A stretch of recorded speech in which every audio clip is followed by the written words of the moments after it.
марди тоҷик кӯдаки 11 моҳаи русро наҷот дод. Як муҳоҷири тоҷик кӯдаки 11 моҳаи русро, ки бо шикам дар рӯи роҳ мехазид, аз хатари зери чархи мошин мондан наҷот додааст. Дар ин бора расонаҳои русӣ хабар доданд. Бахтиёр Исмоилов зодаи Тоҷикистон буда беш аз 20 сол боз дар вилояти Москав кору зиндагӣ мекунад. ин марди тоҷик масъули дастрас намудани хӯрока ба муштариён буда. ини баргаштан аз кор назараш ба як духтарчаи хурдакак афтодааст, ки бо шикам дар роҳ мехазид. мард дарҳол кӯдакро ба бағал гирифта дар рӯи ҷои гарм печонидааст ва ба кормандони полис ва ёрии таҷилӣ хабар додааст.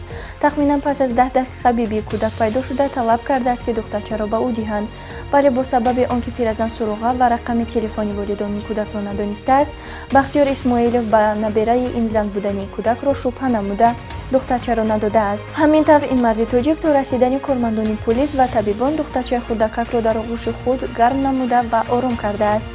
бо шарофати ин марди меҳрубон кормандони полис тавонистанд кӯдакро сиҳату саломат ба волидонаш баргардонанд. Хабару дигар матолиби ҷолиби моро дар YouTube, Facebook, Instagram ва Telegram пайгирӣ намоед ва обуна шуданро фаромӯш накунед.